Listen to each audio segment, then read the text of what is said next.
Hello. बीच में दिख।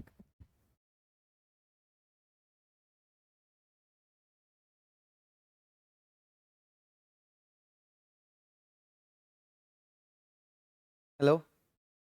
करें शुरू।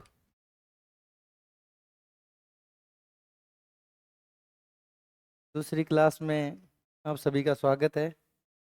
तो कल अपन ने जहाँ से छोड़ा था वहाँ से आगे अपन शुरू करेंगे। तो शुरू करने से पहले एक बार जो कल पढ़ा था उसका अपन रिवीजन कर लेते हैं।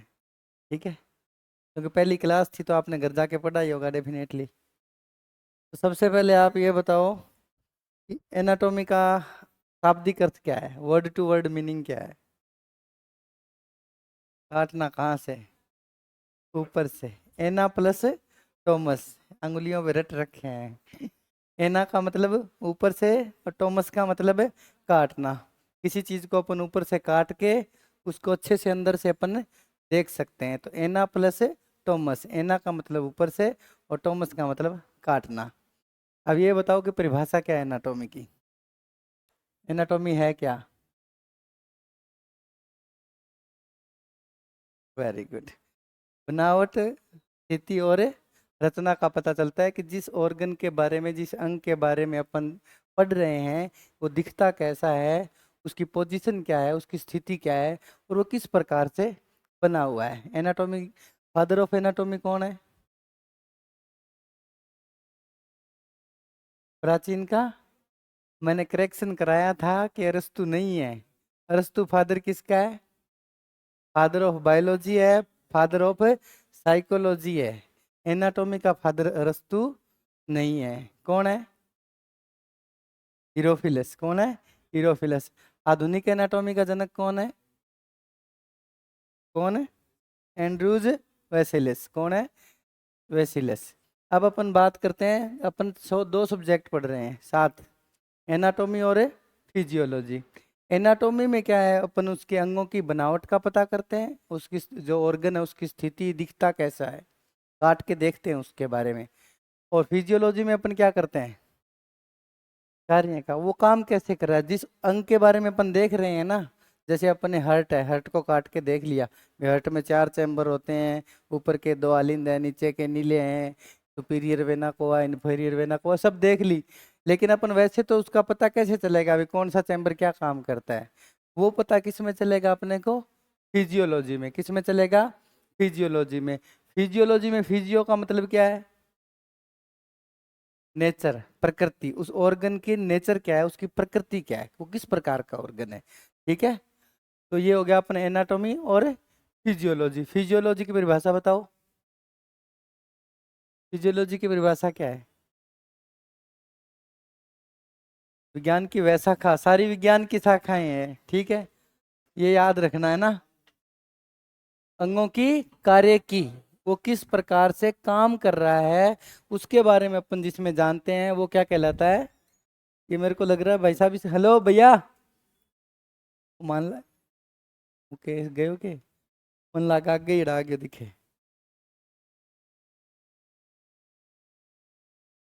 ठीक है, दूसरा क्या है कि फिजियोलॉजी में अपन क्या करेंगे, ये देखेंगे कि जो ऑर्गन है वो काम कैसे कर रहा है। ठीक है, क्लियर एनाटॉमी और फिजियोलॉजी। अब अपन ने उसके बाद में अपन ने क्या पढ़ा था, concept of anatomy and physiology. Concept क्या था, बताओ फटाफट। अवधारणा। हम क्या सोचते हैं एनाटॉमी फिजियोलॉजी के बारे में? अरे इतनी बड़ी लाइन है उसमें, सिलेबस में लाइन बड़ी है और उसका जो मटेरियल है ना वो 4 ही लाइन का है। अवधारणा क्या है कि एनाटॉमी और फिजियोलॉजी है, उसका यूज ये है कि हम उसका प्रयोग क्यों करते हैं, उसके बारे में पढ़ते क्यों हैं, ताकि जो मानव जाति है, जो इंसान है, उसको स्वस्थ रखा जा सके और उसकी उम्र लंबी हो। हर आदमी लंबा जीना चाहता है, ठीक है। ये अपनी कल की क्लास थी। उसके बाद अपना अगला टॉपिक था सिलेबस के हिसाब से, need and importance of anatomy and physiology in physical education. शारीरिक शिक्षा के अंदर एनाटॉमी और फिजियोलॉजी की जरूरत हमें क्यों पड़ती है, हम क्यों पढ़ते हैं, बताओ फटाफट टॉपिक क्लियर करो। खिलाड़ी का चयन करना, उसकी क्षमताओं का पता करना, उसकी रिकवरी कैसे होगी, उसको चोट चोट से, हाँ चोटों से बचाव, फिर चोटों से रिकवरी या रिहैबिलिटेशन, और हाँ मादक पदार्थों यानी ड्रग्स का क्या इफेक्ट पड़ता है बॉडी के ऊपर, उसका अध्ययन अपन किस में करते हैं, एनाटॉमी फिजियोलॉजी में। एक टॉपिक और भूल गए तुम, एक पॉइंट भूल गए, सॉरी। इक्विपमेंट तैयार करना, और बताओ। इफेक्ट ऑफ इन्वायरमेंट, खिलाड़ी के शरीर के ऊपर वातावरण का क्या प्रभाव पड़ रहा है उसका पता अपने, अपन ने एग्जाम्पल लिया था कल सिलारू का ना, हाई एल्टीट्यूड का, गर्मी का, अपने ह्यूमिडिटी का, है ना, क्या फर्क पड़ता है, ये अपन ने कल पढ़ा था। उसके बाद अपन आ गए थे इंट्रोडक्शन पे, अपने एनाटॉमी और फिजियोलॉजी का ये इंट्रोडक्शन जब कंप्लीट हो गया था, फिर अपन ने सिलेबस के हिसाब से छोटे छोटे ऊपर से रफली अपन ने चीज़ों के बारे में पढ़ा था। एक होती है सेल, सेल किससे बन के बनती है, केमिकल से मिलके बनती है, जैसे हो गया परमाणु, अणु और यौगिक। ठीक है, यौगिक जैसे कि H2O, H2O क्या होता है, जल, पानी, पानी से मिलके बनेगा, ग्लूकोज से मिलके बनेगी, फैट से मिलके बनेगी, वसा जो फास्फोलिपिड से मिलके बनेगी, इन सब से मिलकर के क्या बन जाती है कि सेल बन जाती है। अपन एक सेल के कई सेल, और फिर उसका बार बार बार बार जब सेल्स विभाजित हो जाती है, कोशिकाएं विभाजित बन हो जाती है, तो पूरा इंसान का निर्माण हो जाता है। तो कहीं ना कहीं हम किससे मिलके बने हुए हैं, सेल्स से, यानी कि कोशिकाओं से मिलकर के बने हुए हम हैं। तो हम कोशिकाओं से मिलकर बने हुए हैं, तो हमें किसके बारे में जानना चाहिए सबसे पहले, कोशिकाओं के बारे में। हमें यही नहीं पता है कि हम बने हुए किससे हैं, तो उसके आगे रटने का कोई मतलब है नहीं, क्योंकि जहाँ भी आप एनाटॉमी पढ़ोगे आपको वहाँ कोशिका आपका दिमाग जरूर खाएगी। कोशिका के बारे में अपन ने कल थोड़ा बहुत इंट्रोडक्शन है वो कर लिया था।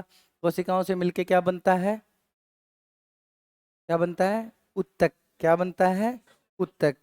उत्तक कितने प्रकार के होते हैं, 4 प्रकार के होते हैं, कौन कौन से, एपिथेलियम, संयोजी उत्तक, मांसपेशीय उत्तक, और स्नायु या तंत्रिका उत्तक। ठीक है, 4 प्रकार के उत्तक होते हैं। वो 4 प्रकार के उत्तक है ना, वो 4 ही प्रकार के उत्तक हैं, बॉडी में 5वां कोई उत्तक नहीं है, एक तो ये बात ध्यान रखना। सीधा इजी पेपर आएगा तो आपसे सीधे ही पूछ लेगा उत्तक कितने प्रकार के होते हैं, है ना, ऊपर ऊपर से पेपर उठा लेता है ना, तो अगले को ही पता नहीं है मैं क्या पूछूं तो वो ऊपर से उठा लेता है। उत्तक कितने प्रकार के होते हैं, उत्तक कितने प्रकार के होते हैं, 4 प्रकार के, उसमें 3 ऑप्शन दे देगा, निम्न में से उत्तक नहीं है, ठीक है, तो चौथी कोई और दे देगा, कुछ भी लिख सकता है, लिख दे हृदय, हृदय क्या है, ठीक है ना। तो उत्तक का भी एक, अगर ये बहुत इजी पेपर आता है तो आपसे पूछ सकता है। बाकी तो उत्तकों के बारे में अपन डिटेल से पढ़ेंगे। तो 4 ही उत्तक हैं, और चारों उत्तकों से मिलकर हमारा शरीर बना होता है। तो उत्तकों से मिलकर क्या बनते हैं, अंग, क्या बनते हैं, अंग, और अंगों से मिलकर क्या बनते हैं, अंग तंत्र, यानी कि अंग तंत्रों का समूह क्या कहलाता है, शरीर तंत्र। अपने शरीर में 12-13 तंत्र हैं, तो उनके सबके बारे में अपने को पढ़ने की जरूरत नहीं है। अपन वो ही तंत्र पढ़ेंगे जिनके बार बार क्वेश्चन आते हैं और जो हमारे फिजिकल एजुकेशन से संबंधित हैं। अब तुम कुछ सिस्टम ऐसे हैं जिनका आज तक प्रश्न किसी एग्जाम में नहीं आया, किसी भी एग्जाम में नहीं आया, हिंदुस्तान के किसी एग्जाम में नहीं आया, उनके बारे में अपने को माथा मारने की जरूरत नहीं है। ये अपने को, मेरा अनुभव भी है, आप लोगों ने भी पुराने पेपर देखे होंगे, तो अपन उस हिसाब से उन चीज़ों को कवर करेंगे, ठीक है। तो उत्तकों से मिलकर तंत्र, तंत्र से मिलकर के शरीर। अपन क्या पढ़ रहे हैं, शारीरिक शिक्षा, क्या पढ़ रहे हैं, शारीरिक शिक्षा। शरीर का पता चल गया तो इसकी शिक्षा जो होगी वो अपन कवर कर लेंगे, सारी शरीर से संबंधित जो शिक्षा है वही शारीरिक शिक्षा है, समझ गए। यहाँ तक कोई दिक्कत परेशानी। तो अपना जो पहला टॉपिक है, मैंने कल आपको कही थी एक बात भी, सिलेबस अपने पास में जरूर रखना, है ना। सिलेबस है तो ठीक है, नहीं है तो अगले 3-4 दिन तुम्हें सिलेबस की जरूरत नहीं पड़ेगी। क्यों नहीं पड़ेगी, कि 1-2 दिन सेल चलेगी, फिर 3-4 दिन टिश्यू चलेंगे, है ना। जब अपने सेल और टिश्यू क्लियर हो जाएंगे तो आपकी एनाटॉमी में आपको कहीं कोई दिक्कत नहीं आएगी, आपकी एनाटॉमी ऐसे हो जाएगी बिल्कुल अंगुलियों पे। और सीधे अपन अगर भागेंगे आगे तो फिर कोई दिक्कत है, अपने को दिक्कत ही दिक्कत है। अपना आज का टॉपिक है सेल। अपना आज का टॉपिक क्या है, सेल यानी कि कोशिका, यानी कि कोशिका, भाई बहुत होता है। आज का अपना टॉपिक क्या है? सेल। रंग फीके कैसे हो गए? सेल यानी कि कोशिका। इसके बारे में जब अपन डिटेल से पढ़ लेंगे कोशिका के बारे में, तो इसमें से कई बार सीधे सीधे प्रश्न भी आ जाते हैं। कोशिका की खोज किसने की? पुराने एग्जाम में आते थे, कोशिका की खोज किसने की। अब मुझे नहीं लगता कि आने वाले एग्जाम में ऐसे प्रश्न आएंगे, लेकिन अपन ने छोटे से छोटी चीज और गहरी से गहरी चीज सारी कवर करेंगे। उसके बाद में साथ साथ भी आपको मैं बता दूंगा, पढ़ेंगे सारा, लेकिन मैं साथ साथ तुम्हें बता दूंगा ये आने वाली चीज है, इस पे ध्यान देना और इसको खाली दिमाग में रखना, है ना। पढ़ना सारा है, याद सारा ही करना है, लेकिन जो मेनली ध्यान देने वाली चीजें हैं उन पे आपको ध्यान देना है। पहले डायग्राम है सेल का, एक बार मोटा मोटी अपन सेल को देख लेते हैं। सेल,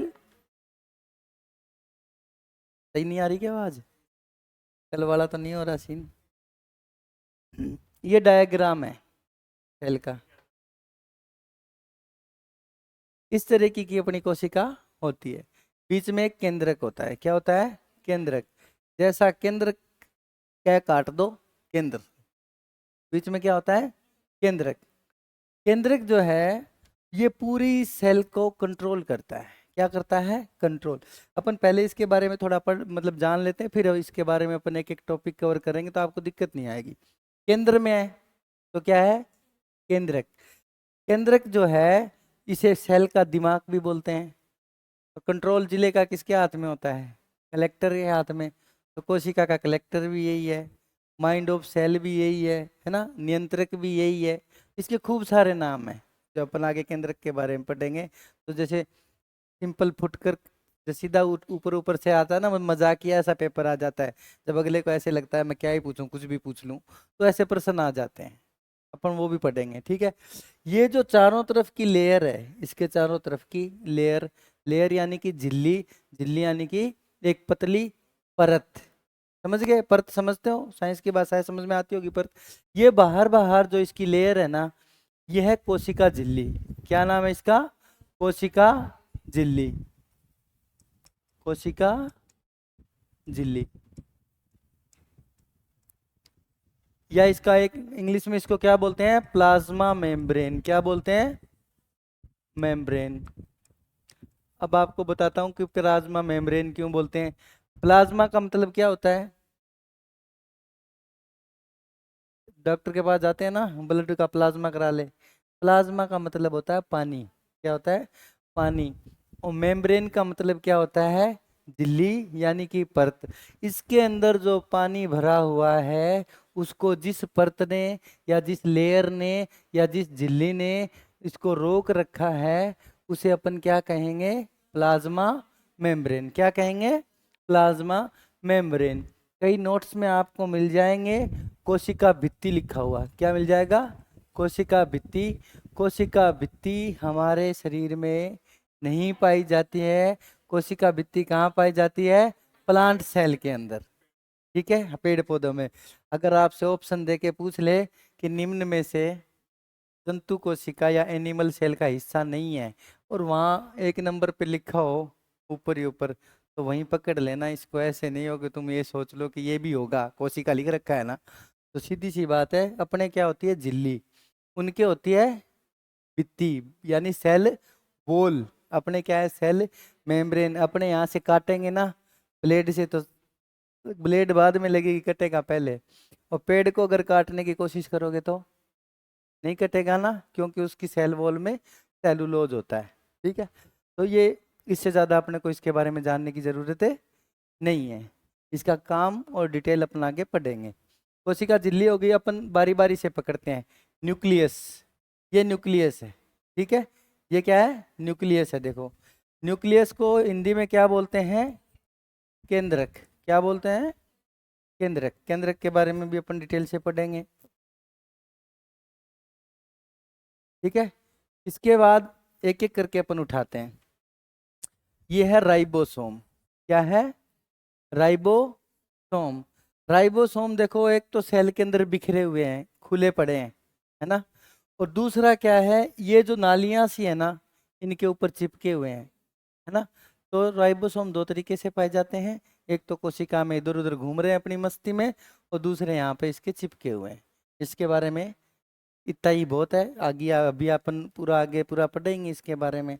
तो चिपके हुए किस पे हैं, इसका स्ट्रक्चर का नाम क्या है बताओ जल्दी, इसका स्ट्रक्चर का नाम क्या है बताओ, इसका नाम क्या है बताओ, इसका है एंडोप्लाज्मिक रेटिकुलम। क्या नाम है इसका, एंडोप्लाज्मिक रेटिकुलम। डिटेल से पढ़ेंगे जब एंडो और प्लाज्मा को भी वैसे ही तोड़ेंगे।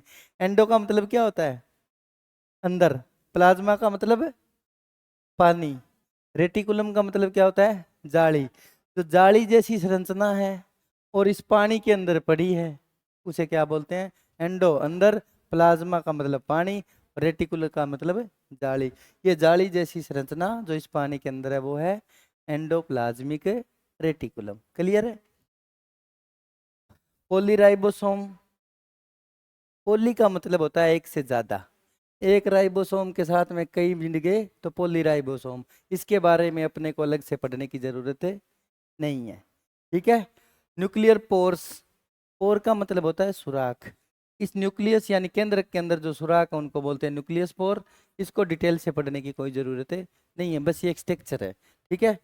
अब ये होते हैं सेंट्रियोल, ठीक है। सेंट्रियोल को बोलते हैं अपन, सेंट्रियोल या सेंट्रोसोम, इनको बोलते हैं अपन तारक काय। क्या होते हैं, तारक काय। 10वीं की सामाजिक में वो विज्ञान में पढ़ा होगा, है ना। 10वीं से ऊपर अपने एनाटॉमी नहीं आती है। अब तुम्हें लगता होगा ना कोई बीएससी बीएड का और पता नहीं कहाँ कहाँ की आती है, पढ़ाने वाले को जरूर पढ़नी पड़ती है, पर तुम्हारे लिए 10वीं 12वीं की पर्याप्त है। एक इसका नाम बार बार एग्जाम में आता है, क्या नाम है, लाइसोसोम। जैसे ही लाइसोसोम आगे आता है सीधा तुम्हारे याद आता आत्मघाती थैली, है ना। अब पढ़ेंगे कि आत्मघाती थैली है क्यों, है ना। माइटोकॉन्ड्रिया, क्या बोलते हैं इसको, क्या बोलते हैं, शक्ति ग्रह, कोशिका का शक्ति ग्रह। ये एक लाइन सबको पता है, इसके आगे कुछ पूछेगा तो नमस्ते। हाँ बिल्कुल। ये क्या है, गोल्गी बॉडी यानी कि गोल्जी काय। क्या बोलते हैं इसको, गोल्जी काय, ठीक है। ये है क्रोमेटिन, ये अंदर जो धागे से दिख रहे हैं ये क्या है, क्रोमेटिन जालिका। क्या बोलते हैं इसको, क्रोमेटिन जालिका। इससे गुणसूत्र बनते हैं, है ना, क्रोमोजोम। यहाँ तक कोई दिक्कत परेशानी। अब इसकी बात करते हैं। कल परसों कोई ऑनलाइन क्लास ले रहा था मित्र, तो वो बता रहा था कि बड़ी बड़ी वैक्यूल्स पाई जाती हैं, बड़ी बड़ी रिक्तिकाएं पाई जाती है। अपने अंदर बड़ी बड़ी रिक्तिकाएं नहीं पाई जाती है, अपने पास रिक्तिकाएं बहुत छोटी छोटी पाई जाती हैं, और वो थोड़ा बहुत चीज़ों को इकट्ठा कर लेती है, ठीक है। अपने बड़ी रिक्तिकाएं नहीं पाई जाती है। बड़ी रिक्तिकाएं किस में पाई जाती है, पादपों में, किसमें, प्लांट के अंदर, ठीक है। ये चित्र क्लियर हो गया आपके, इसमें कुछ पूछना हो आगे चलें, डिटेल से पढ़ना शुरू करें। अब अपन सबसे पहले बात करेंगे सेल की। अब सेल पढ़ रहे हैं अपन, तो सेल की डिटेल से अपन यहाँ पे बात करते हैं। उस चित्र के हिसाब से अपने उस चित्र को अपने खोपड़ी के अंदर एक बार फिक्स करके रखो। सबसे पहले है कोशिका। क्या है, कोशिका। कल अपन ने यही छोड़ा था ना।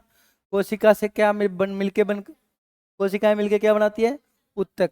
उत्तकों से क्या मिलते हैं, अंग से हमें क्या प्राप्त होते हैं, और उसके बाद प्राप्त हो गए हम खुद, ठीक है। ये एक चेन है।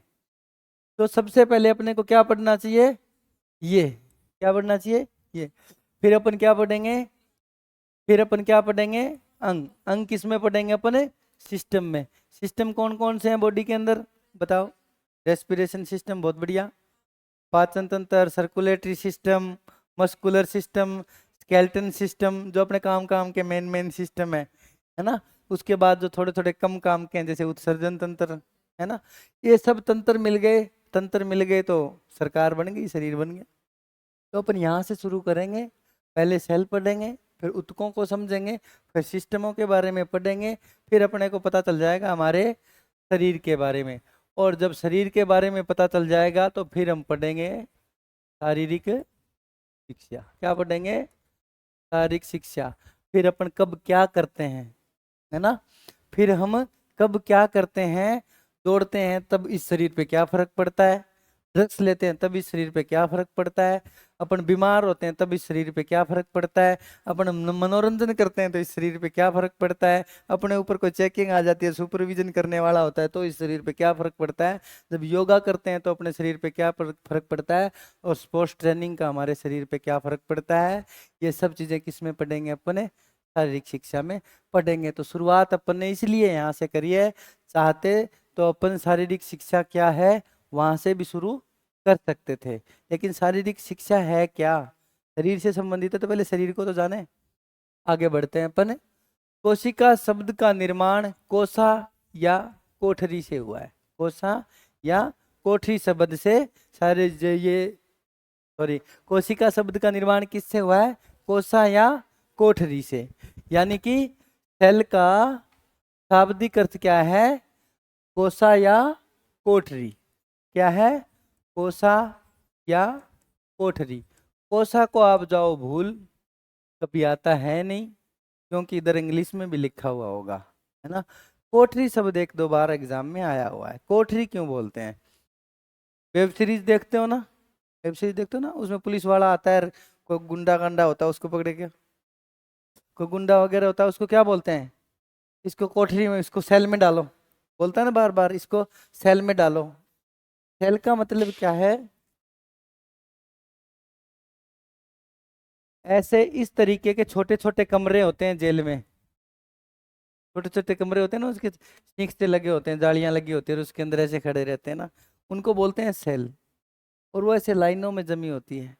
इसी तरीके से हमारी शरीर के अंदर जो कोशिकाएं हैं ना, वो इस तरीके से जमी हुई होती है। तो सबसे पहले इनको साइंटिस्ट ने देखा ना, तो उसको कैसी लगी कि छोटे छोटे कमरों से कमरे से जचे हुए हैं, तो उसने उसका नाम क्या दे दिया उस टाइम कि ये कोठरी जैसी है, ये सेल जैसी है, समझ गए, इसलिए इसका नाम क्या पड़ गया, सेल पड़ गया। ठीक है। जिस प्रकार भवन का निर्माण छोटी छोटी ईंटों से मिलकर होता है, देखो यहाँ पे एक सेल, दो सेल, कई सेल, खूब सारी सेल, है ना, इस तरीके से सेल मिलती चली गई, और ये सेल्स ने मिलके एक पतली पपड़ी बना ली तो चमड़ी बन गई। समझ गए ना चमड़ी कैसे बनी है, एक खूब सारी सेल्स आपस में मिल करके चमड़ी बना लेती है। अगर प्रैक्टिकली कभी देखना हो तो आप लेंस से, और प्याज होता है ना, प्याज प्याज के बीच वो एक कागज सा निकलता है ना, उसको देख लेना, उसमें तुम्हें सेल दिख जाएगी अलग अलग। ठीक है। तो जिस प्रकार मकान का निर्माण छोटी छोटी ईंटों से मिलकर के पूरा घर बन जाता है ना, उसी प्रकार छोटी छोटी सेल्स, लाखों सेल्स से मिलकर के पूरे शरीर का निर्माण हो जाता है। सेल्स ही मिलकर चमड़ी बनाती है, कल भी बताया था मैंने आपको, सेल्स ही मिलकर हड्डी बनाती है, सेल्स ही मिलकर मांसपेशियां बनाती है, सेल्स ही मिलकर के अपने बाल वाल दांत वांत सब किससे मिलकर बनते हैं, सेल से या कोशिका से मिलकर के बनते हैं। यहाँ तक कोई दिक्कत समझ में आ रहा है। आगे चलते हैं। मानव शरीर में लगभग 10 की घात 14, है ना, 10 की घात 14 कोशिकाएं पाई जाती हैं। आज तक प्रश्न आया नहीं है, लेकिन अपन ने लिख रखा है, पता नहीं कब आ जाए। अब कोशिका के कुछ महत्वपूर्ण तथ्यों की बात करते हैं, कुछ फैक्ट। रटने वाली चीजें हैं, वैसे तो रटने वाली भी नहीं है, याद हो जाएगी एक दो बार पढ़ते ही। क्यों कि अगर आपको कोशिका के बारे में इंटरेस्ट पैदा होगा ना, इस सब्जेक्ट को इंटरेस्ट से पढ़ोगे, यार ये कोशिका क्या चीज है, मेरे में तो नहीं दिख रही, शुरुआत यहाँ से करो, या मेरे वाली कहाँ गई कोशिका, तो इस तरीके से इंटरेस्ट लेके पढ़ोगे तो बहुत मजा आएगा। तो विज्ञान की वह शाखा जिसके अंतर्गत कोशिका का अध्ययन किया जाता है, विज्ञान की शाखाएं हैं सब, एनाटॉमी विज्ञान की शाखा है, सोशोलॉजी विज्ञान की शाखा है, साइकोलॉजी विज्ञान की शाखा है, फिजियोलॉजी विज्ञान की शाखा है, न्यूरोलॉजी विज्ञान की, सब विज्ञान की शाखा है। किसी चीज को आप समझ रहे हो तो साइंस है। विज्ञान की वह शाखा जिसके अंतर्गत कोशिका का अध्ययन किया जाता है, विज्ञान की वह शाखा जिसमें अपन कोशिका के बारे में पढ़ते हैं, वह कोशिका विज्ञान या क्या कहलाता है, साइटोलॉजी। क्या कहलाता है, साइटोलॉजी। आया हुआ प्रश्न है कई बार, इसे सेल जैविकी या सेल बायोलॉजी भी कहा जाता है। कोशिका के बारे में पढ़ना सेल बायोलॉजी भी बोल देते हैं, किसी एग्जाम में पूछा हुआ आज तक नहीं है। साइटोलॉजी क्या है, कोशिका का अध्ययन, ये प्रश्न आया हुआ है। ठीक है। साइटो शब्द का प्रयोग कोशिका के लिए किया जाता है, जहां साइटो लिखा हुआ आ जाए, जहां पर भी साइटो लिखा आ जाए, वहां पे आपको क्या समझना है कि इसका अर्थ क्या है, कोशिका है। एग्जाम्पल बताता हूँ आपको। एग्जाम्पल के तौर पे अपन बात करें तो साइटोप्लाज्म। साइटोप्लाज्म, साइटो का मतलब है कोशिका यानी कि सेल, और प्लाज्म का मतलब है पानी। क्या है? पानी। तो साइटोप्लाज्म क्या होगा? कोशिका में जो पानी है, ये इसमें जो पानी भरा हुआ है ना, वो क्या है? आगे ना समझ में? तो ये शब्दों को अपने को पकड़ना है, और इतना हार्ड भी नहीं है। ठीक है। Cytoplasm, cytology. ठीक है। तो कोशिका की खोज किसने की थी? रॉबर्ट हुक ने। कई बार आया हुआ प्रश्न है, जब इजी प्रश्न आते हैं पेपर में तो ऐसे प्रश्न आपको मिलेंगे। 1665। ज्यादातर सन कभी साइंस में नहीं पूछी जाती है, क्योंकि साइंस में पूछने वाली चीजें और बहुत होती है। तो आपको पूछ सकता है कोशिका की खोज किसने की थी? रॉबर्ट हुक ने। किसने की थी? रॉबर्ट हुक ने। जीवित कोशिका की खोज किसने की थी? तो इसने किसकी करी फिर? मर्द, डेड सेल की। इसने क्या किया? कॉर्क जानते हो? कॉर्क, बोतल वगैरह के, अपनी सीधी भाषा में डुज्जो, डुज्जो लगाओ, लकड़ी को डुज्जो लगा दे। तो जो ये छिलका जो होते हैं ना, छिलका या छोटा पेड़ की छाल होती है, उसको अपन क्या बोलते हैं? कॉर्क। कॉर्क एक विशेष पेड़ से मतलब अपन निकालते हैं। वो थोड़ा सा पानी लगते हल्का सा फूल जाता है, और वो ढक्कन का काम करता है। उसमें आपने देखा होगा, आपको स्पष्ट दिखेगी कॉर्क में। आपको कभी भी कोई चीज़ के कॉर्क वाला ढक्कन देखोगे ना आप, पानी की बोतल वगैरह, कभी रेस्टोरेंट वगैरह में जाओगे तो वहाँ पे आपको कॉर्क लगा हुआ मिलेगा, तो उसमें आपको स्पष्ट दिखेगी। जैसे अपने ये वाइट कलर का आता है ना पैकिंग के लिए, क्या बोलते हैं उस? थर्माकोल। थर्माकोल को अपन तोड़ोगे ना तो उसमें छोटी छोटी गोलियां सी है ना। थर्माकोल को देख लो, थर्मोकोल सेम टू सेम वैसे ही जचा हुआ होता है जिस तरीके से हमारे शरीर में सेल जची होती है। समझ गए? वैसे ही कॉर्क में होती है। तो उन्होंने देखा सबसे पहले, रॉबर्ट हुक ने देखा था किसमें? कॉर्क में। ठीक है। उन्होंने देखी थी मरी हुई कोशिकाएं। क्यों? कि उस टाइम उसके पास ऐसा यंत्र नहीं था कि जिसमें वो देख सकता कि इसके अंदर क्या है। ठीक है। लेकिन उसके रॉबर्ट हुक ने देख दाख के इसके नाम वाम तो रख दिए, और वो वहां पे उसका चैप्टर हो गया खत्म। फिर आए कौन? Antony von Leeuwenhoek. कौन आए? ल्यूवेनहॉक। आप ल्यूवेनहॉक याद रख लेना, पर्याप्त रहेगा। ल्यूवेनहॉक ने अच्छी सी माइक्रोस्कोप बनाई कांच को घिस के, तो उसमें छोटी चीजें बड़ी दिखती थी। उसने इसको देखा, और फिर बाद में उसने क्या किया? जीवित कोशिकाओं को देखा, भी जिंदा सेल है ना। अभी यहाँ से चमड़ी उखाड़ के देखोगे तो अभी की अभी थोड़ी मर जाएगी। तो उसने देखा कि इसके अंदर तो और सामान भी है, उसमें तो केंद्र की भी है ना। और अब आजकल इलेक्ट्रॉन माइक्रोस्कोप है, अब आपको उसके अंदर छोटे से छोटा राइबोसोम है, वो भी स्पष्ट नजर आता है ना। तो समझ गए कोशिका की खोज किसने करी है? किसने करी है? रॉबर्ट हुक ने। जीवित कोशिका पूछ ले तो प्रश्न को 2 बार पढ़ना है कोशिका की खोज का। जीवित है तो अलग है, मृत है तो अलग है। सीधा आपसे प्रश्न आ जाए जीवित कोशिका की खोज किसने की, 1 नंबर पर आ रहा है रॉबर्ट हुक, खुश हो रहे हैं घर आके, एक तो इसको तो क्या देखना है, ये तो जुड़ गया, ये तो सही है मेरा, है ना। फिर कहोगे यार गुरुजी ने तो रॉबर्ट हुक बताया था, लेकिन ये नीचे वाली लाइन में भी कुछ और लिखा हुआ है। अब अपन बात करते हैं कोशिका सिद्धांत की। आ सकता है प्रश्न, आया हुआ नहीं है, बाहर के एग्जाम में 1-2 बार आया हुआ है। कोशिका सिद्धांत किसने दिया था? स्लाइडन और स्वान ने। किसने दिया था? स्लाइडन और स्वान ने। स्वान किसको बोलते हैं अपने? बस, तो अपने लिए तो ये ऐसे ही है याद रखने के हिसाब से। इसके अनुसार कोशिका का सिद्धांत क्या बोलता है? पहले स्लाइडन और स्वान ने कोशिका सिद्धांत दिया। अब उनका कोशिका सिद्धांत, जो कोशिका सिद्धांत का मतलब क्या है कि उसने कोशिकाओं के बारे में कुछ फैक्ट बताए जो बिल्कुल पक्के थे, लेकिन कुछ उन्होंने चीजें छोड़ भी दी, तो सिद्धांत पूरा नहीं हुआ। तो बाद में रुडोल्फ विर्चो आया, उसने आकर के थोड़ा बहुत उसके अंदर और जोड़ दिया।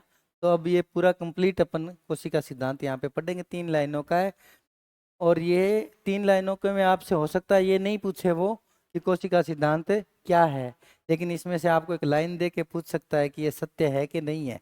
जैसे पेपर आजकल आ रहे हैं, तो ऐसे प्रश्न आने की संभावनाएं बढ़ गई है। कोशिका शरीर की संरचनात्मक एवं क्रियात्मक इकाई है, सबसे पहली लाइन थी, वही लाइन है, तुम्हें पता है। शरीर की संरचनात्मक उल्टा प्रश्न कैसे आएगा? शरीर की संरचनात्मक एवं क्रियात्मक इकाई क्या है? कोशिका, उत्तक, कुछ और लिख देगा, दो ऑप्शन दे देगा ना। ये तुम सब कर आओगे, मुझे पता है। कोशिका की खोज किसने करी? तुम कर आओगे। तुम ये भी कर आओगे, जीवित कोशिका की खोज किसने की? ये भी तुम 2 बार पढ़ के रट लोगे। स्लाइडन और सेवान ने कोशिका सिद्धांत दिया था। अब सभी सजीव एक या अनेक कोशिकाओं से मिलकर के बने हुए होते हैं। जितनी भी जीवित चीजें हैं, चाहे वो बैक्टीरिया हो और चाहे वो हाथी हो, ब्लू व्हेल हो, आदमी हो, कुत्ता हो, घोड़ा हो, गधा हो, सब या तो एक सेल से बने हुए हैं या फिर खूब सारी सेल से मिलकर के बने हुए होते हैं। ये कोशिका का सिद्धांत है कि सभी जिंदा जीव, जितने जिंदा जीव है, वो एक या अनेक कोशिकाओं से मिलकर के बने हुए होते हैं। हाँ, वायरस अपवाद है, लेकिन वो भी सेल है। वो जब जिंदा हो जाता है तो क्या हो जाता है? सेल हो जाता है। और जो मर जाता है तो वो एक डेड पार्टिकल हो जाता है, वो विषाणु। ठीक है ना? क्यों कि अपन बात किसकी कर रहे हैं? जो जिंदा है। जिंदा है तो वो क्या है? या तो एक सेल है या खूब सारी सेल्स हैं। ठीक है। रुडोल्फ विर्चो दूसरा जो वैज्ञानिक आया, इन्होंने इसकी थोड़ी हेल्प और कर दी, एक लाइन और जोड़ दी। क्या हुआ अजय? यहीं रहो, दाएं बाएं नहीं जाना है। ध्यान 100%, टेंशन मत लें, सब याद हो जाएगा। इसको 100 बार पढ़ेंगे जब हो जाएगा, 2 बार में नहीं होगा तो 100 बार में हो जाएगा। इतना मटेरियल ही नहीं देता मैं तो पेज ही 300 देता हूँ, उससे बाहर पेपर जाता नहीं है। 300 कितने पेज होते हैं? काट दोगे आराम से। रुडोल्फ विर्चो ने बताया कि नई कोशिकाओं का निर्माण पुरानी कोशिकाओं के विभाजन से होता है। ऊपर वाले ने ये तो बता दिया कि संरचनात्मक एवं क्रियात्मक इकाई है, कोशिकाओं से मिलकर बना होता है, पर उसने ये नहीं बताया कि कोशिकाएं आई कहाँ से, नई कोशिका कहाँ से आई। नई कोशिका कहाँ से आई? पुरानी कोशिका बीच में से टूटी, एक की, दो, दो की, चार, चार की, 8। तो नई कोशिकाओं का निर्माण पुरानी कोशिकाओं के विभाजन से होता है। ये किसने कहा? रुडोल्फ विर्चो ने कहा था। तो ये तीनों लाइनें जब मिल जाती है तो कोशिका सिद्धांत क्या हो जाता है? पूरा। आगे बढ़ते हैं। मानव शरीर की सबसे छोटी कोशिका, मानव शरीर से मतलब है मेल, यहाँ पे मतलब क्या है? मेल में। मानव शरीर के अंदर सबसे छोटी कोशिका क्या है? शुक्राणु या स्पर्म है। तो मानव शरीर की सबसे बड़ी कोशिका मनुष्य में नहीं पाई जाती है, मतलब मेल में नहीं। यहाँ पे क्या आएगा? फीमेल में। क्या है? ओवम, यानी कि अंडाणु। कल भी मैंने आपको बताया था कि कोशिका, जो प्रथम कोशिका जो हमारे शरीर की बनती है, जिससे हम बने हुए हैं, माता से अंडाणु और पिता से स्पर्म, और मिलके क्या बनता है? जाइगोट। क्या बनता है? जाइगोट। और इस जाइगोट में विभाजन होते होते क्या बनता है? भ्रूण। और भ्रूण जब धीरे धीरे ग्रोथ करता है तो बनते हैं हम। समझ में आ गया अपन कैसे बने? यहाँ से सबसे छोटी और सबसे बड़ी शरीर की कोशिकाओं से मिलकर के हम बने हुए हैं। दुनिया की सबसे बड़ी कोशिका कौन सी है? शतुरमुर्ग का अंडा। आज तक नहीं पूछा गया। क्यों? कि शतुरमुर्ग के अंडे से हमारे साथ फिजिकल एजुकेशन का कोई लेना देना नहीं है। लेकिन मैं तुम्हें यहाँ नहीं लिखाऊंगा, तुम कोई दूसरी जगह पढ़ोगे, फिर तुम्हें ऐसे लगेगा सर ने शतुरमुर्ग का अंडा तो छोड़ ही दिया, बताया ही नहीं, है ना। तो अपने यहाँ इसको कर लेते हैं कवर। मानव शरीर की सबसे लंबी कोशिका तंत्रिका कोशिकाएं होती है। छोटी हो गई, बड़ी हो गई। ध्यान रखना, किसी चीज के बड़े होने में और लंबे होने में बहुत फर्क है। रिबन है, रिबन आपने फोल्ड कर रखा है, इतना सा है ना, बड़ा नहीं है वो, लेकिन उसी रिबन को अगर लंबा कर दोगे तो वो 1 किलोमीटर का हो जाएगा। तो इसका मतलब यहाँ पे क्या है कि मानव शरीर की सबसे लंबी कोशिकाएं कौन सी हैं? तंत्रिका कोशिकाएं। कौन सी है? तंत्रिका कोशिका, यानी कि न्यूरॉन्स। तंत्रिका कोशिकाएं कौन सी होती है? न्यूरॉन्स, तंत्रिकाएं। अब तंत्रिकाओं में भी सबसे लंबी कौन सी है? Sciatic nerve. आया हुआ प्रश्न है कई बार, कई बार आया हुआ प्रश्न है। सियाटिक नर्व जो है हमारे शरीर की सबसे लंबी तंत्रिका कोशिकाएं होती है। अब आप ये बताओ, अगर आपने कहीं पढ़ा है तो सियाटिक नर्व होती कहाँ है? हाँ, कई बार कहते हैं ना साइटिका का दर्द हो गया, तो ये कितने सेंटीमीटर तक हो सकती है? 3 सेंटीमीटर। याद करो, 3 सेंटीमीटर तो बहुत कम है, 90 सेंटीमीटर तक हो सकती है। 90 सेंटीमीटर तक हो सकती है, ठीक है। तो सबसे तेज विभाजन लीवर की हिपेटिक कोशिकाओं में होता है। सबसे लंबी नर्व याद रख लोगे ना, सबसे लंबी तंत्रिका कौन सी है? अपने शरीर से जुड़ी हुई है, याद रखना, आने वाला प्रश्न है। सबसे छोटी, सबसे बड़ी और सबसे लंबी, तीनों में पूछा जा सकता है, कोई बड़ी बात नहीं है। स्पर्म का क्वेश्चन आया हुआ है ना, और सियाटिक नर्व का आया हुआ है। ये भी कोई बिहार की परीक्षा में आ रखा होगा, उत्तर प्रदेश की में आ रखा हो, आगे नहीं आया तो अलग बात है। मेरे आगे अभी इसका ओम का तो नहीं आया है। अब अपन बात करें न्यूरॉन में विभाजन नहीं होता है। अब यहाँ पे लिख लो न्यूरॉन में व्यस्क, व्यस्क न्यूरॉन में क्या करना है इसको? व्यस्क, व्यस्क से मतलब क्या है? एक बार अगर तंत्रिका पूरी बड़ी हो गई है, पूरी पक गई है कोई तंत्रिका कोशिका, तो उसमें विभाजन नहीं होगा। समझ गए ना? जैसे और सब सेल है, मैं बता रहा था तुम्हारे को 102, 2 से 4, 4 से 8 बताई ना। तंत्रिका कोशिकाएं अगर एक बार पूरी पक गई है तो उसमें विभाजन उसके बाद नहीं होगा। अगर उसमें विभाजन होता तो अपना सर भी हो सकता था। सर में कितनी तंत्रिकाएं हैं? लाखों हैं। वो थोड़ा थोड़ा भी बढ़ जाती तो सर इतना बड़ा हो जाता। इसका मतलब क्या है? न्यूरॉन्स में विभाजन नहीं होता। कारण क्या है? इसमें तारककाय सेंट्रोसोम जो है विभाजन की शुरुआत करता है, वो है ही नहीं, इसलिए इसमें विभाजन नहीं होता है। आपसे कोई पूछे सबसे कम विभाजन या विभाजन नहीं होने का प्रश्न कोई बना के तुम्हारे को दे, तो वो कौन सी है? तंत्रिका कोशिकाएं। और अगर आपसे कोई पूछ ले कि सबसे ज्यादा विभाजन किसके अंदर होता है, तो सबसे तेज विभाजन किसके अंदर होता है? लीवर की हिपेटिक सेल के अंदर। किस में होता है? लीवर की हिपोटिक सेल। न्यूरॉन को से वहाँ विभाजन नहीं होता है क्योंकि इसमें तारक काय या सेंट्रोसोम नहीं पाया जाता है। दुनिया की सबसे छोटी कोशिका माइकोप्लाज्मा, या माइकोप्लाज्मा इसकी फैमिली है, परिवार है। एग्जाम्पल क्या है? PPLO, pleuro pneumonia like organism, जिससे निमोनिया होता है। समझ गए? वो सबसे छोटी सेल है पूरे वर्ल्ड की। पूरे वर्ल्ड से मेरा मतलब है अर्थ जो अपन ने आज तक खोजी है, उसमें सबसे छोटी सेल क्या है? पीपीएलओ है। अपने एग्जाम में आता है नहीं, पटवारी के में आ सकता था, है ना, और इस टाइप के एग्जाम में आया नहीं होगा। मैं कह रहा हूँ ऐसे एग्जाम में आ सकता है जो और कोई आसपास के एग्जाम आप दे रहे हो। ठीक है, कल की पीपीटी मिल गई थी ना सबको, आज की और डाल देंगे। कोशिका का निर्माण, अब बात करते हैं अपन कोशिका बनी कैसे। कल भी अपन बात कर रहे थे भी, अब ऐसे मैं कहता हूँ कोशिका कोशिका कोशिका, अरे कोशिका है क्या, बनी कैसे? मकान का निर्माण ईंटों से होता है, तो ईंट भी काय चीज की बनी तो होगी? कादा कीचड़ पानी किसी से ईंट भी बनी होगी, तो ये भी तो पता होना चाहिए। कोशिका का निर्माण जल यानी कि वाटर H2O, प्रोटीन, फास्फोलिपिड यानी कि फास्फोरस और वसा। लिपिड का मतलब होता है वसा, फास्फो का मतलब है फास्फोरस। जब फास्फोरस और वसा मिल जाती है तो क्या बनता है? फास्फोलिपिड। लवणों, लवणों को इंग्लिश में क्या बोलते हैं? मिनरल्स। क्या बोलते हैं? मिनरल्स। मिनरल्स कौन कौन से होते हैं? जिसके ऊपर प्लस या माइनस दिखे वो क्या है? मिनरल्स हैं। कौन कौन से होते हैं? सोडियम, पोटेशियम, कैल्शियम, सल्फर, है ना। और कौन कौन से होते हैं अपने शरीर के अंदर? बताओ, मुझे तो याद नहीं आ रहे, चार ये बताओ। हालांकि मुझे याद सारे हैं, hydrogen, helium, lithium, beryllium, boron, carbon, nitrogen, oxygen, fluorine, neon, sodium, magnesium, aluminium, silicon, phosphorus, सारे याद है, पर आपको कम से कम 5-7 बताने हैं। ये घने ही होते हैं, 125 से ऊपर है। अपनी बॉडी में कौन कौन से होते हैं? मेन सबसे ज्यादा जरूरी जो चीजें उसमें क्या है? Calcium, phosphorus, iron, sulphur, sodium, magnesium, zinc, थोड़ा सा कॉपर, थोड़ा सा कोबाल्ट।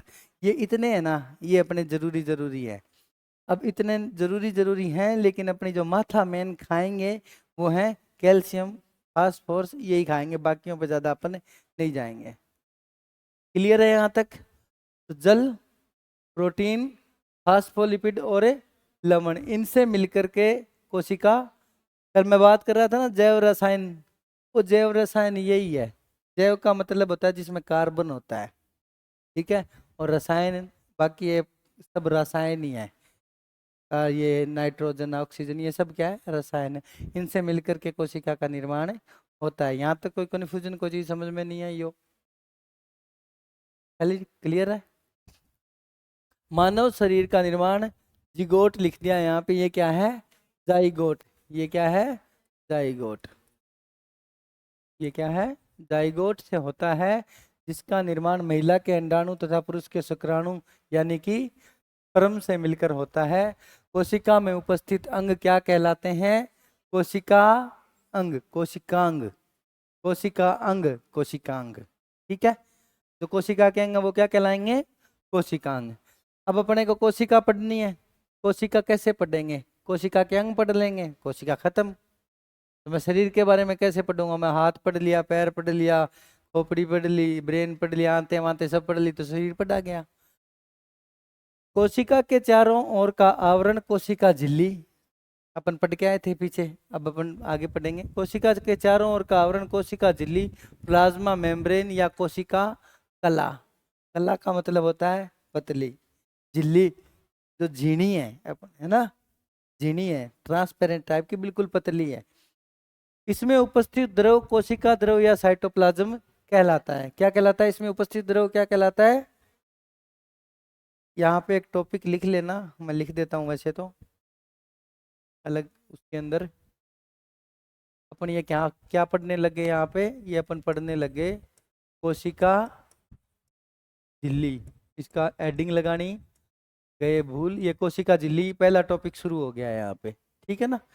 पहला टॉपिक क्या है, कोशिका झिल्ली। कोशिका झिल्ली क्या है, पहले बताया था, इसको छोड़ दो। जो अपन ने सबसे पहले बात करी थी शुरू में, जब बात करी थी, क्या थी कोशिका झिल्ली, क्या थी, आवरण जो चारों तरफ कोशिका को घेर के रखा है, अंदर के पानी को रोक के रख रखा है, प्लाज्मा को रोकने वाला मेम्ब्रेन, प्लाज्मा मेम्ब्रेन, कोशिका झिल्ली, कला यानी कि पतली परत, कोशिका कला, समझ गए। इसमें उपस्थित द्रव कोशिका द्रव, साइटोप्लाज्म, ठीक है, साइटोप्लाज्म। इसमें उपस्थित द्रव कोशिका द्रव, और अंग्रेजी में बोलेंगे तो साइटोप्लाज्म कहलाता है। यह काटा था, कटा नहीं, पारगम्य है, चयनात्मक पारगम्य होती है। कैसी होती है, चयनात्मक पारगम्य, यानी कि सेलेक्टिव प्रीमिबियल, सेलेक्टिव प्रीमियल नहीं निकलेगा अब, सेलेक्टिव, सेलेक्टिव चैन है तो सेमी पे, सेमी, सेमी का मतलब वो है किसी को जाने देगी किसी को नहीं जाने देगी, मतलब वही है। लेकिन इसके लिए अपन शब्द क्या काम में लेते हैं, क्या काम में लेते हैं, चयनात्मक, क्योंकि ये चयन करती है कि मुझे ये तो चाहिए, जो इसके काम की चीज है ना उसको तो कहती है अंदर आ, और बाकी को बाहर ही रोक देती है, इसलिए इसको बोलते हैं चयनात्मक पारगम्य। बिल्कुल ये अर्ध पारगम्य है, अर्ध पारगम्य इसलिए है कि जो बहुत बड़े पार्टिकल होते हैं उसको सीधे अंदर नहीं लेती है, ठीक है। इसको काटे कहाँ से, काला लेता हूँ मैं, पार्क में, पार्क का तो नाम ही छोड़ दो, भूल जाओ पार्क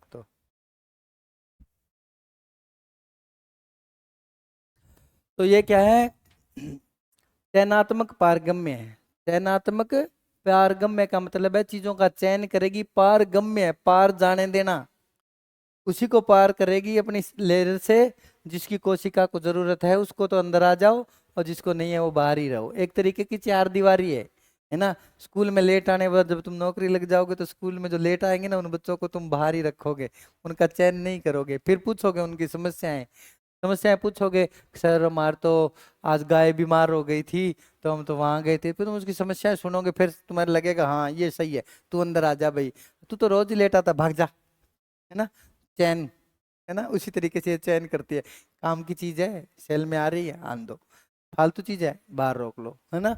तो चयनात्मक पारगम्य या सेलेक्टिव प्रीमिबल, आवश्यकता अनुसार पदार्थ का चयन करके प्रवेश करने देती है तथा अनावश्यक पदार्थों को कोशिका से बाहर निकाल भी देती है। स्कूल में गलती से कोई फालतू का कचरा आ गया है, कोई बच्चा ऐसा आ गया है, मतलब जो स्कूल में और बच्चों को परेशान कर रहा है और आपराधिक प्रवृत्ति का, तो उसको ऊपर निकाल भी सकते हैं, तो सेल के जो फालतू की चीजें ना सेल में, उनको ये कोशिका धीरे धीरे जो गोल्जी बॉडी है उसको दीवार के पास ले आती है और ये कहता है अच्छा ये भी फालतू है, इसको टक निकालो बाहर, बंद कर लिया, है ना। और संरचना के आधार पर कोशिकाएं दो प्रकार की होती है। कितने प्रकार की होती है? दो। प्रोकैरियोटिक और यूकैरियोटिक। प्रो का मतलब होता है प्राथमिक, कैरियोटिक का मतलब होता है कैरियोन यानी कि केंद्रक। आज प्रॉब्लम तो नहीं है, पर ये वो जो फाइल है वो नए वाली लगाई है क्या ऊपर से अभी अजय ने, जो डायग्राम वगैरह? हाँ। न- नहीं नहीं, पुराने वाली नहीं लगानी है, इसमें डायग्राम मुझे दिख नहीं रहा है कहीं। हाँ है, नई वाली है, ओके। वो डायग्राम आ गया, नई वाली है। हाँ उसको एक बार उसको भेज देना ना पानी वाले को। सही है सही है, यही डायग्राम है, यही चाहिए थी। ओके हाँ, वो पानी वाले को भेज देना, थोड़ा गला सूख रहा है। आप तो रहने दो, किसी को भेज दो। तो अनावश्यक पदार्थ जो है उनको क्या कर देती है? बाहर। और काम की चीजों को ले लेती है अंदर। तो चयनात्मक पारगम्य, चयन करके पारगम्य यानी पार करती है। और प्रोकैरियोटिक और यूकैरियोटिक से मतलब है, प्रो का मतलब है प्राथमिक, कैरियोटिक का मतलब है केंद्रक। केंद्रक को कैरियोन भी बोलते हैं। तो जिसका केंद्रक प्राथमिक है, प्राथमिक स्कूल में थोड़ा सा ऐसे होता है ना, प्राथमिक कोई भी चीज होती है शुरू शुरू में उसका डेवलप नहीं होता। और यूकैरियोटिक का मतलब है फुल डेवलप्ड, जिसमें केंद्रक फर्स्ट क्लास पूरा डेवलप केंद्रक है, सेल पूरी डेवलप है। और प्रोकैरियोटिक जो थोड़ी बहुत डेवलप है। समझ गए? अपने अंदर कौन सी है? यूकैरियोटिक। क्यों? अपन सबसे डेवलप्ड प्राणी है पूरे यूनिवर्स में, सबसे ज्यादा डेवलप अपन है। तो अपनी सेल्स कैसी रहनी चाहिए? यूकैरियोटिक। और जो बैक्टीरिया वगैरह भी रितु कह रही थी, इनकी जो सेल्स हैं वो सिंगल सेल वाले हैं, उनकी सेल इतनी डेवलप नहीं होती, उनमें केंद्रक का पता ही नहीं है कहाँ केंद्रक है कहाँ सेल के ऑर्गन है ना। तो उनको अपन क्या बोलते हैं? प्रोकैरियोटिक। तो प्रोकैरियोटिक यूकैरियोटिक रटने की जरूरत नहीं पड़ेगी ना। ये नोट्स तो ऐसे लिखने की बातें लिखनी पड़ती हैं, आदमी को याद होनी चाहिए साथों साथ। अगर समझ में आ गई तो ये साथ साथ याद ही हो जाती है। घर जाके एक रीडिंग मारो और फिर आराम से इसको जब जी करे जब एक बार खोल के देख लो।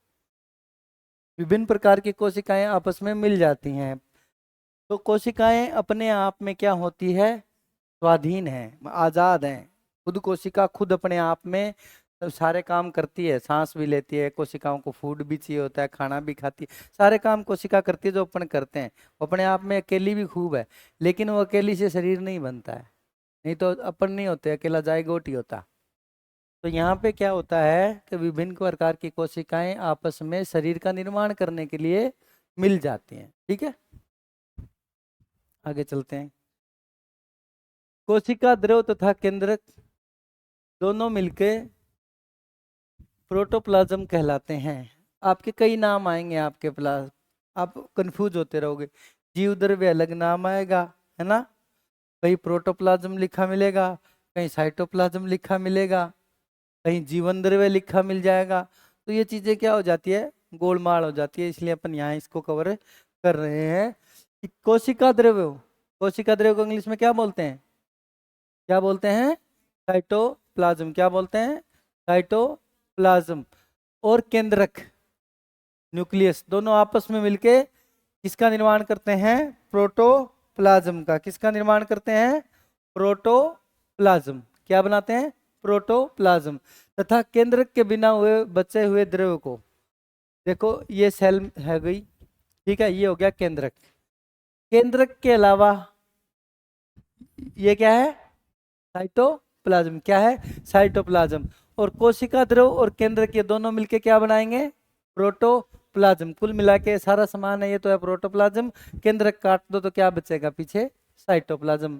क्लियर होगा प्रोटोप्लाज्म और साइटोप्लाज्म में क्या डिफरेंस है? तो ये आपको अब कंफ्यूज होने की जरूरत नहीं है। आगे बढ़ते हैं।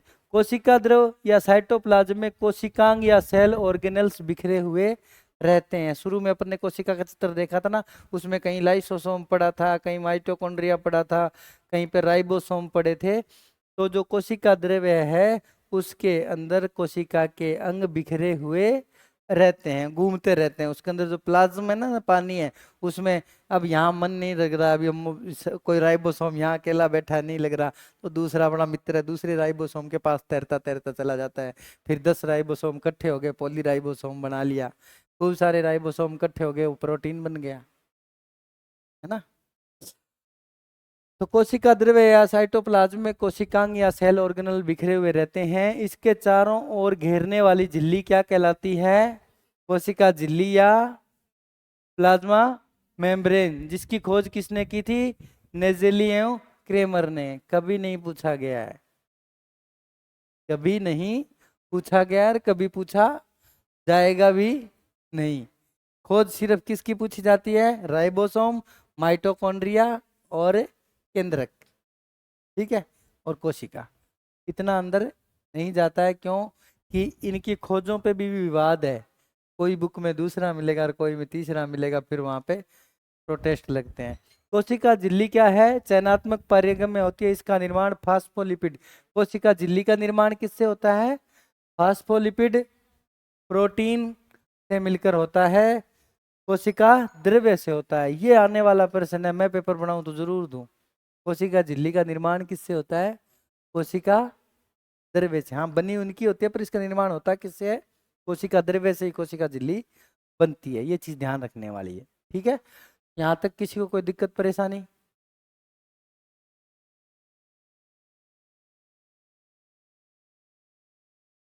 अब अपन धीरे धीरे इसके अंदर के चीजों को अपन पढ़ना शुरू करते हैं। पानी पी लो।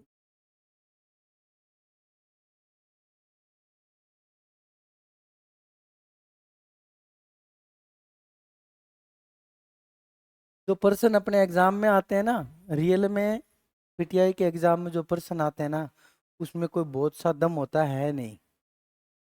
अब जो लोग तुम लोगों को डरा रहे हैं ना, ऐसे पर्सन आएंगे, वैसे पर्सन आएंगे, ये बदल गया है, मैं खुद भी बोलता हूँ बहुत बार, लोग भी बोलते होंगे ऐसे आएंगे और वैसे आएंगे। इतना सा सिलेबस है, आएगा तो उसमें से ही जख मार के देना, तो उसमें से ही है। तुमने कौन सा, अब तुम्हारे को ऐसे तो है नहीं, अब साइटोप्लाज्म पढ़ रहा है तो साइटोप्लाज्म के अंदर जो एक एक चीज अलग अलग, इतना तो पढ़ने से रहे तुम, क्योंकि तुमने कोई ऐसे तो है नहीं एमबीबीएस करनी है। लेकिन ऊपर ऊपर की चीजें तुम्हें आनी चाहिए। पर्सन थोड़ा बहुत तुम्हारे को घुमा के दे सकता है, तो पकड़ना आना चाहिए। बाकी कोई ऐसी रॉकेट साइंस नहीं लगा सकते इसमें। पेपर देने वाला, जो तुम्हारा पेपर बनाएगा, वो भी फिजिकल एजुकेशन का आदमी बनाएगा। और फिजिकल एजुकेशन हिंदुस्तान में एक सर्टेन लेवल तक ही है। राजस्थान के पेपर का तो आपको पता ही है।